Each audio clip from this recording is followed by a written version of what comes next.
Hello guys, आज का topic basis electronics के ऊपर डिस्कस करने वाला हूं। और मैं आपको बता दूं, डिप्लोमा वाले चैनल पे एक प्लेलिस्ट है बेसिस इलेक्ट्रॉनिक्स का, जिसमें सिर्फ इलेक्ट्रॉनिक्स रिलेटेड ही वीडियो मिलेंगे। बेसिस इलेक्ट्रॉनिक्स स्टार्ट करने से पहले हम लोगों को ये पता होना चाहिए कि हम लोग इलेक्ट्रॉनिक्स पढ़ते क्यों हैं और इसका एप्लीकेशन क्या है, जिससे आपको पता चलेगा कि इलेक्ट्रॉनिक्स पढ़ना जरूरी है। तो सबसे पहले आपको स्पीड कंट्रोल में, जैसे कि मोटर को स्पीड कंट्रोल करना है ऑटोमेशन में, तो वहाँ पे इलेक्ट्रॉनिक्स ही यूज होंगे। वॉइस कंट्रोल, जैसे कि आपका एक स्मार्टफोन है जिससे आप वॉल्यूम को कंट्रोल करते हैं, तो उसके अंदर भी इलेक्ट्रॉनिक्स डिवाइसेस ही लगे हैं। और जितने भी ऑटोमेटिक मशीन आप देख लो, उसमें भी इलेक्ट्रॉनिक्स कंपोनेंट ही लगे हुए हैं। आपको तो एटलीस्ट पता चल गया होगा कि एप्लीकेशन क्या है। तो सबसे पहले इलेक्ट्रॉनिक्स का डिफिनेशन हम लोग जान लेते हैं। Electronics word stand for electron dynamics. That means you can understand कि इलेक्ट्रोडायनेमिक्स का मतलब क्या होता है, इलेक्ट्रॉन का मोशन। तो इलेक्ट्रॉन को मोशन को ही इलेक्ट्रॉनिक्स में हम लोग कंट्रोल करते हैं under the influence of electric field and magnetic field, जिससे कि हम लोग voice control, speed control and another automatic machine को कंट्रोल करते हैं। ऑल ओवर देखा जाए तो electronic circuit is a very complicated circuit, but हम लोगों को इलेक्ट्रॉनिक सर्किट जानने से पहले जनरली 5 कंपोनेंट को जानना जरूरी होता है, जिसमें 3 passive component and 2 active component available हैं। सबसे पहले हम लोगों को जानना ये जरूरी है कि एक्टिव कंपोनेंट और पैसिव कंपोनेंट में डिफरेंस क्या है। तो एक्टिव कंपोनेंट वैसा कंपोनेंट जिसमें कि एनर्जी डिसिपेशन ना हो और ना ही वो एनर्जी को स्टोर करे, और पैसिव कंपोनेंट में जस्ट अपोजिट होंगे कि वैसा कंपोनेंट जिसमें कि हीट डिसिपेशन हो और वो इलेक्ट्रिकल एनर्जी को स्टोर करे, इन्फ्लुएंस ऑफ मैग्नेटिक फील्ड या इलेक्ट्रिक फील्ड। एक्टिव कंपोनेंट को हम लोगों ने 2 टाइप्स में क्लासिफाइड किया गया है, tube types and semiconductor types. और ट्यूब टाइप्स को अगेन सब क्लासिफाइड किया गया है vacuum tubes and gas tubes. तो वैक्यूम ट्यूब्स में एग्जांपल देखें तो vacuum diode, vacuum triode, vacuum tetrode etcetera. But gas tube में देखें तो गैस डायोड, थाइट्रॉन। और थाइट्रॉन की बात करें तो ये एक ट्यूब टाइप ही है, तो उसमें गैस फील्ड होंगे और उसको यूज करने के लिए हम लोग हाई पावर इलेक्ट्रिकल स्विच में भी यूज करते हैं and as a control rectifier के जैसा भी हम लोग यूज कर सकते हैं। बट थाइट्रॉन में एक डिसएडवांटेज है कि thyratron can't be use to amplify signal linearly. Passive component की बात करें तो 3 कैटेगरीज में क्लासिफाइड किया गया है।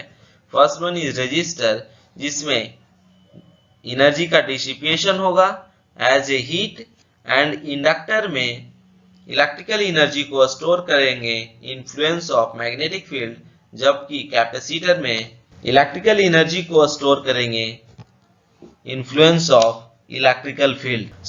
ये दोनों में, इंडक्टर और कैपेसिटर में एनर्जी को स्टोर करेंगे। ओके, तो एज ए सप्लाई क्या हम लोग यूज कर सकते हैं इंडक्टर और कैपेसिटर को? ऑफ कोर्स हम लोग कैपेसिटर को एज ए सोर्स यूज कर सकते हैं।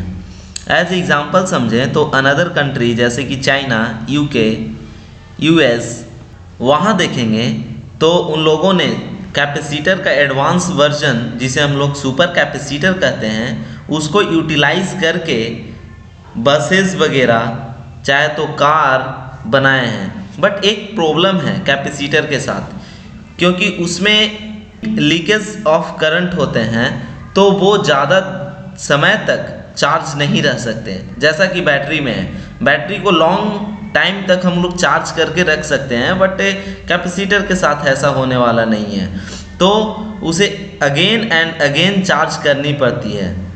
इसलिए वहाँ पे हर एक बस स्टॉप पे चार्जिंग स्टेशन इंस्टॉल किए हुए रहते हैं। हाँ, बट एक एडवांटेज भी है कैपेसिटर के साथ कि चार्जिंग स्पीड है कैपेसिटर का वो बहुत फास्ट है देन द बैटरी। तो एक्टिव कंपोनेंट में सेकंड पॉइंट की बात करें, active component is able to amplify the power of signal, but passive component doesn't able to amplify the power of signal. But I forget to tell you, all active component is capable to control flow of electrical signal, but passive component is incapable to controlling of flow of electrical signal. Okay? जैसे एक example के through हम लोग समझते हैं, एक motor है जिसका स्पीड हम लोगों को कंट्रोल करना है, तो सबसे पहले हम लोग रजिस्टर के द्वारा करके देखेंगे। तो रजिस्टर से जैसे ही मोटर की स्पीड को कंट्रोल करेंगे, तो उस कंडीशन में रजिस्टर में हीट डिसिपेशन ज्यादा होगा, दैट मींस लॉसेस ज्यादा हो रहे हैं। ओके, बट एक्टिव कंपोनेंट के थ्रू जब हम लोग मोटर को स्पीड कंट्रोल करेंगे तो हीट डिसिपेशन कम होगा और एक्टिव कंपोनेंट में लॉसेस कम होंगे और मोटर का स्पीड ज्यादा एक्यूरेट होगा then the passive component. Now अब हम लोग पैसिव कंपोनेंट के बारे में डिस्कस करेंगे। तो कुछ लोगों को लग रहा होगा कि यहाँ पे तो हम लोग इलेक्ट्रॉनिक्स पढ़ने आए थे और यहाँ पे पैसिव कंपोनेंट में रजिस्टर पढ़ाएंगे।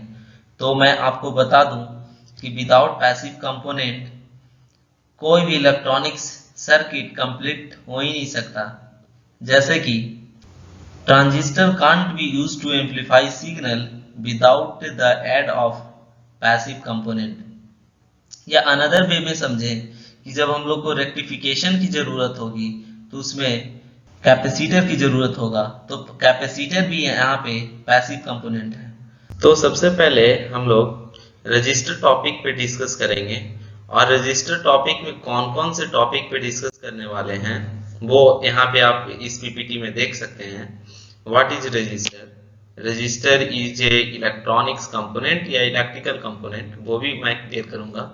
Classification of resistor and what is the effect of AC and DC current on the resistor and how to find out the value of resistor by using colour code, and resistor is active या passive component is, ये तो already मैंने discuss कर दिया है। Okay, and how to burn out register. Now register topic को पढ़ने से पहले हम लोगों को ये पता होना चाहिए कि रजिस्टर इलेक्ट्रॉनिक्स कंपोनेंट है या इलेक्ट्रिकल कंपोनेंट है, because most of a student and friends are confused about electronics component and electrical component. क्योंकि कुछ लोग क्या करते हैं, अकॉर्डिंग टू साइज आइडेंटिफाई करते हैं कि इलेक्ट्रिकल कंपोनेंट है या इलेक्ट्रॉनिक्स कंपोनेंट है, और कुछ लोग अकॉर्डिंग टू सोर्स आइडेंटिफाई करते हैं कि वो डीसी से चल रहा है या एसी से चल रहा है, दैट मीन्स उसका सप्लाई क्या है।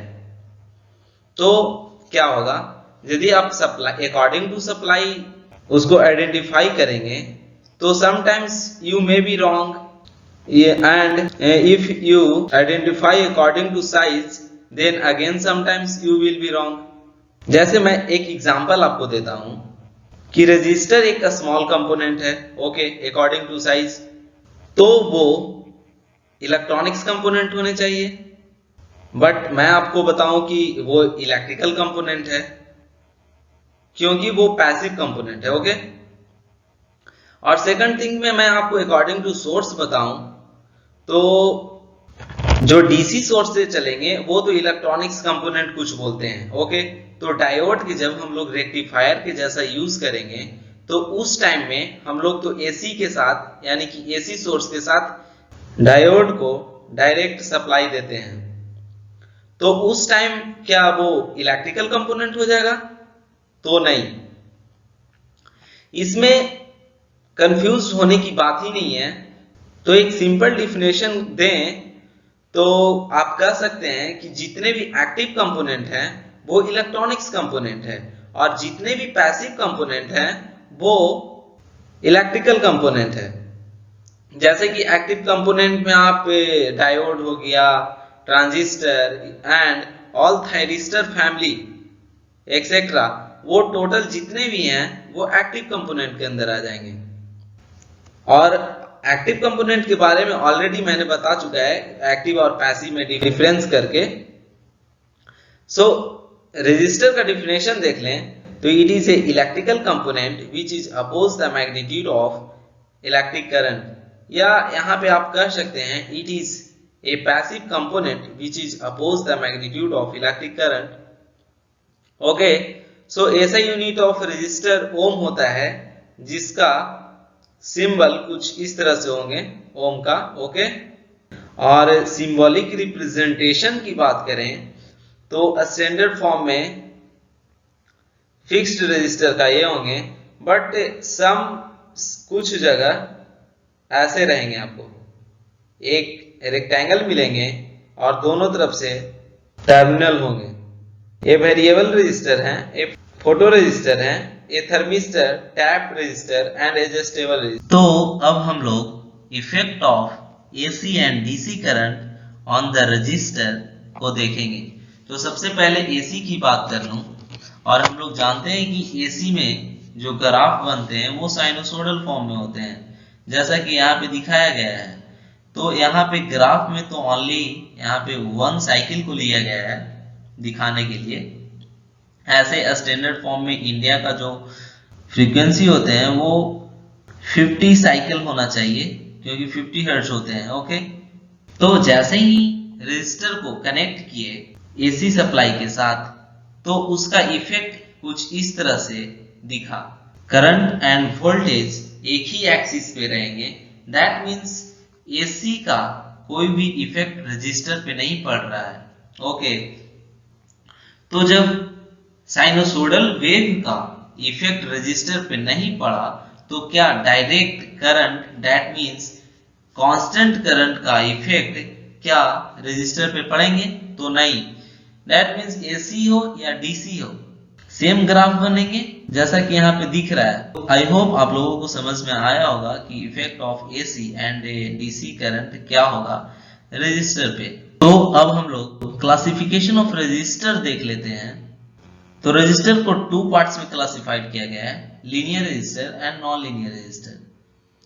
तो you should have again arise the question, difference between linear resistor and non linear resistor. तो लीनियर रजिस्टर एक सिंपल वर्ड में कहें तो वैसा रजिस्टर जो ओम्स लॉ को फॉलो करे उसको लीनियर रजिस्टर कहेंगे। कोई भी लीनियर रजिस्टर, लीनियर कंपोनेंट, उसका मतलब ही होता है कि वो ओम्स लॉ को फॉलो करने चाहिए। और नॉन लीनियर रजिस्टर जो कि ओम्स लॉ को फॉलो ना करे। तो अगेन सब क्लासिफाइड किया गया है लीनियर रजिस्टर को, fix register and variable resistor. और वेरिएबल रजिस्टर में आप लोग देख सकते हैं पॉट है, पोटेंशियोमीटर, रियोस्टेट एंड ट्रिमर। ये रियोस्टेट से हम लोग कॉलेजेस में मोटर के स्पीड को कंट्रोल करके देखे हैं, आप लोग भी देख सकते हो। ये एक रजिस्टर ही होता है। फिर यहाँ पे wire wound resistor, fixed resistor में carbon composition resistor, thick film resistor, thin film resistor, और इधर थिन फिल्म रजिस्टर अभी यूज हो रहे हैं। और स्पेशल रजिस्टर की बात करें तो thermistor, photo resistor, that means LDR. तो full form of LDR is light dependent resistor, varistor and surface mount, यानी कि एसएमडी। ओके, तो अब हम लोग एलडीआर को थोड़ा डिस्क्राइब करके समझने की कोशिश करें कि वो कैसे काम करता है। तो एलडीआर का मतलब ही हो रहा है कि लाइट डिपेंडेंट रजिस्टर। तो उस पर जैसे ही लाइट इंसिडेंट करेंगे तो उसका जो रेजिस्टेंस होगा वो धीरे धीरे रिड्यूस होगा, और एक टाइम ऐसा होगा कि वो कंडक्ट करना स्टार्ट करेगा, लाइक एज ए स्विच, यानी कि सर्किट को वो कंप्लीट कर देगा। और सेम रूल वेरिएस्टर के साथ भी अप्लाई होगा कि जैसे जैसे वोल्टेज इंक्रीज होंगे तो उसका जो रेजिस्टेंस होंगे वो धीरे धीरे रिड्यूस होंगे और एक समय ऐसा आएगा कि वो सर्किट को कंप्लीट कर देगा जिससे करंट फ्लो होने लगेगा। और अभी जो मॉडर्न ईरा में चल रहा है वो एसएमडी चल रहा है, क्योंकि आप स्मार्टफोन ही देख लो, उसमें एसएमडी, टोटल एसएमडी ही चलते हैं, क्योंकि कॉम्पैक्टनेस बनाने में इसका एक बहुत बड़ा ही रोल है। नाउ अब हम लोग कनेक्शन ऑफ रजिस्टर के बारे में जान लेते हैं। तो there are two types of connection, series connection and parallel connection. You can see look like this. First resistor of positive terminal is connected to the positive terminal of the source and first resistor have negative terminal is connected to the positive terminal of second resistor। और ये जो चैन यदि चलते रहते हैं, चलते जाएंगे तो वो सीरीज कनेक्शन है। जो कि इधर पैरेलल कनेक्शन में देखें तो all positive terminal of the resistor is connected to the positive terminal of source and all negative terminal of the resistor is connected to the negative terminal of the source is called parallel connection। और voltage का जो drop होंगे series में वो V1 plus V2 plus V3, तीन register है और तीनों में जो ड्रॉप होंगे वो डिफरेंट डिफरेंट होंगे, दैट मीन्स।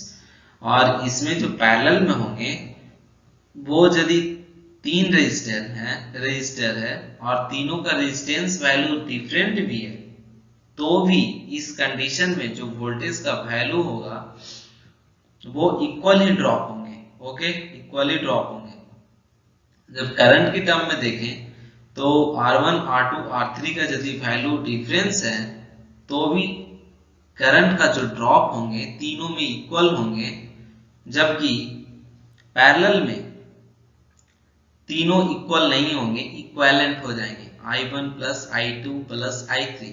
ओके, तो रेजिस्टेंस की बात कर लें, कैसे फाइंड आउट करेंगे? तो इक्विवेलेंट निकालने के लिए R1 plus R2 plus R3, जबकि पैरेलल में 1 by R equivalent is equal to 1 by R1 plus 1 by R2 plus 1 by R3। ये बहुत ही बेसिक चीज है। और फीचर्स की बात कर लें, दैट मीन्स एडवांटेज की सीरीज में हम लोग कंपोनेंट को ऐड करेंगे तो एडवांटेज एंड डिसएडवांटेज क्या होने वाले हैं और पैरेलल में क्या होने वाले हैं। तो सबसे फर्स्ट थिंग की डिसएडवांटेज क्या है कि ये तीन बल्ब है जिसका रेजिस्टेंस R1, R2, R3 है।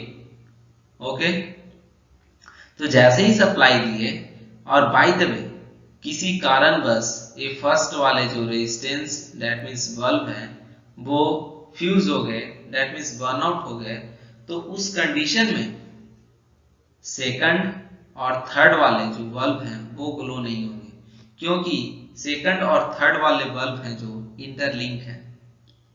और पैरेलल कनेक्शन में देखें तो R1, R2, R3 तीन बल्ब है जो कि फुली इंडिपेंडेंट है। यदि फर्स्ट वाले बर्नआउट हो गए तो कोई प्रॉब्लम नहीं है, इंडिपेंडेंट ए जलेगा क्योंकि ए इससे इंटरलिंक नहीं है, और थर्ड वाले भी ग्लो करेंगे। तो पैरेलल कनेक्शन हम लोगों को घरों में किया जाता है इसलिए ताकि कि कोई भी बल्ब फ्यूज हो तो दूसरा बल्ब ग्लो करे। और सीरीज कनेक्शन हम लोग जनरली नहीं यूज करते हैं, रेयर केस में करते हैं। जैसे कि सीरीज बल्ब जो कि हम लोग दीपावली में डेकोरेशन के लिए यूज करते हैं, उसमें सीरीज कनेक्शन ही होते हैं। ये जो मैंने फीचर्स की बात बताया वो तो आपको डे टू डे लाइफ में देखने को मिल जाएंगे, बट एज ए प्रैक्टिकल यदि आप सर्किट बनाना चाहते हैं तो आपको ये जानना ज़रूरी है कि आपको वोल्टेज कंट्रोल करने हैं या करंट कंट्रोल करने हैं, और यदि करंट को कंट्रोल करने हैं तो कौन सी कनेक्शन करेंगे, सीरीज कनेक्शन करेंगे या पैरेलल कनेक्शन करेंगे। तो सबसे पहले मैं आपको वोल्टेज को कंट्रोल करके दिखाता हूँ कि कौन सी कनेक्शन करेंगे तो वोल्टेज का कंट्रोल होंगे। तो सबसे पहले हम लोग सीरीज़ में चलते हैं। सीरीज़ कनेक्शन में तो ये आपका सर्किट है, 3 रजिस्टर मैंने लिया है, उसको मैंने 7 वोल्ट बैटरी के साथ कनेक्ट कर रहा हूँ और इसका ओम है 100 ओम, 200 ohm resistance and 400 ohm resistance दिया हुआ है। तो आर इक्विवेलेंट जब हम लोग निकालेंगे तो 700 ओम आएंगे। नाउ अब हम लोग ओम्स लॉ के अकॉर्डिंग एम्पियर निकाल लेते हैं कि कितना इस सर्किट में एम्पियर ड्रॉप होने वाले हैं। तो आपका फाइनली जब आप डिवाइड कर दोगे 7/700 को तो आपका आ जाएगा 0.01 एम्पियर, ये पूरे सर्किट में ड्रॉप होने वाले हैं। अब हम लोग 100 ओम वाले जो रजिस्टर उसमें कितना ड्रॉप होगा वोल्टेज का उसको फाइंड आउट करेंगे। तो V equal to I R, जैसा कि हम लोग जानते हैं। तो I 0.01 था और गुने करेंगे 100, that means 1 volt.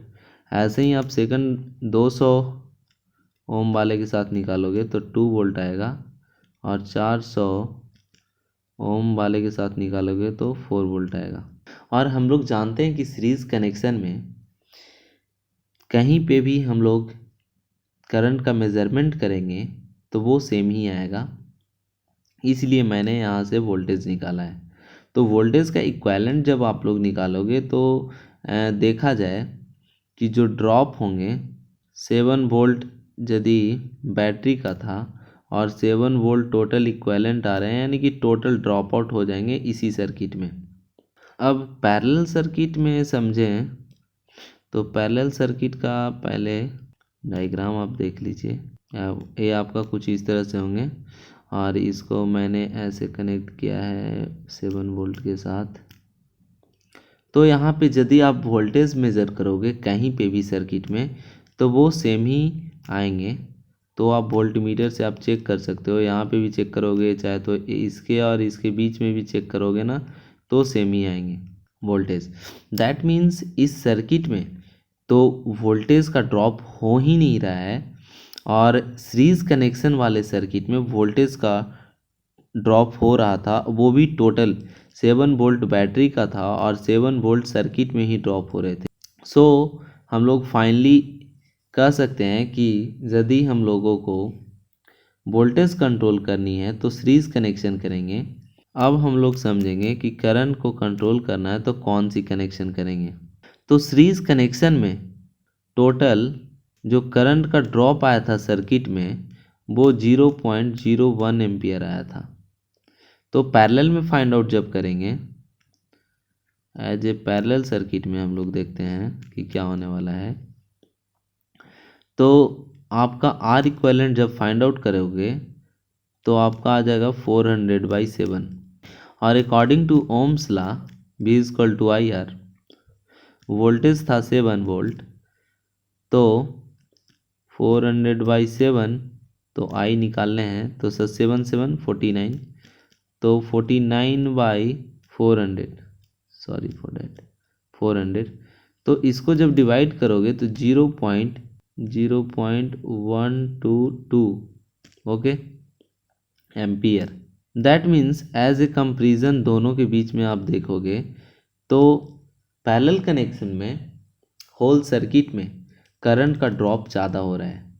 That means ज़्यादा होने का मतलब है कि हम लोग करंट का कंट्रोल पैरेलल कनेक्शन के द्वारा कर सकते हैं। अक्सर एक क्वेश्चंस इंटरव्यूअर या आपके टीचर डायरेक्टली पूछ सकते हैं कि करंट को कंट्रोल करना है तो बताओ कि कौन सा कनेक्शन हम लोग करेंगे, सीरीज कनेक्शन करेंगे या पैरेलल कनेक्शन करेंगे।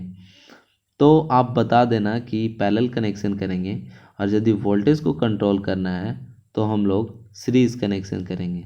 नाउ अब हम लोग जानेंगे कि कलर कोडिंग से रेजिस्टेंस फाइंड आउट कैसे करते हैं। तो सबसे पहले एक सेंटेंस को आप याद कर लीजिए या लिख लीजिए आप, क्योंकि कलर कोडिंग में वो काम आने वाले हैं। B B Roy ROY B B Roy great Britain very good wife okay, इस सेंटेंस को याद कर लीजिए, उसके बाद आप सॉल्व इजीली कर पाएंगे। तो सबसे पहले जो येलो है, येलो 4 में है तो 4 लिखेंगे, सेकंड में 7 नंबर में है, that means according to colour, तो दोनों को एक बार लिख लेंगे 4 7 रेगुलर। और उसके बाद जो लास्ट वाले ग्रीन है, तो ग्रीन कितने नंबर में आ रहे हैं, तो ग्रीन आ रहे हैं हमारा 5 नंबर में, तो हम लोग 5 0 उस पे लगा देंगे, 5 0। देन आपका ये जो रेजिस्टेंस है वो कंप्लीट हुआ। और फिर हम लोग लास्ट में कौन सी कलर है उसको देखेंगे। जैसे कि यहाँ पे सिल्वर कलर है तो उसका जो टॉलरेंस होगा वो लिख देंगे। सो यदि रजिस्टर में 5 कलर होंगे तो हम लोग कैसे कलर कोड के द्वारा रेजिस्टेंस को फाइंड आउट करेंगे। तो सबसे पहला जो हम लोग काम करेंगे, ये 5 बैंड वाले है ना, 5 बैंड, ओके। तो ये ब्लू है, ब्लू 6, ओके, तो 6 हम लोग लिख दिए। उसके बाद ये जो कलर है वो 8 नंबर में है, ओके, तो 8 लिख दिए। ये ब्लैक है तो ब्लैक 0 आपका होता है, ओके। और ये आपका ब्लैक 0 है तो 0 लिख देंगे अगेन।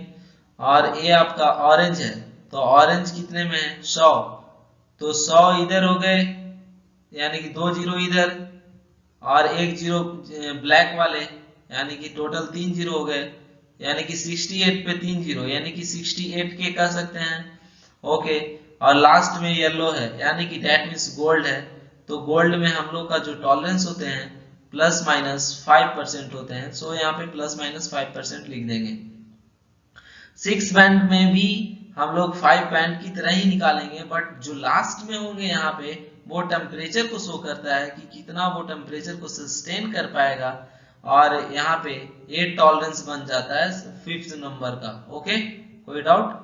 तो लास्ट क्वेश्चन आपसे कि कलर कोड बताएं कि 333 के ओम प्लस माइनस 5% का कलर कोड क्या होगा। इस क्वेश्चन का आंसर कमेंट बॉक्स में बताएं। और एक चीज़ मैं आपसे पूछना चाहता हूँ कि क्या आप भी पहले electrical component and electronics component में कभी कभी कंफ्यूज्ड हो जाते थे। तो यदि आपका डाउट क्लियर हो गया होगा इस वीडियो के माध्यम से, तो वीडियो को लाइक करना ना भूलें, क्योंकि मुझे एक लाइक से मोटिवेशन मिलता है। सो थैंक यू, मिलते हैं नेक्स्ट वीडियो में जिसमें हम लोग इंडक्टर डिस्कस करेंगे, उसके बाद कैपेसिटर।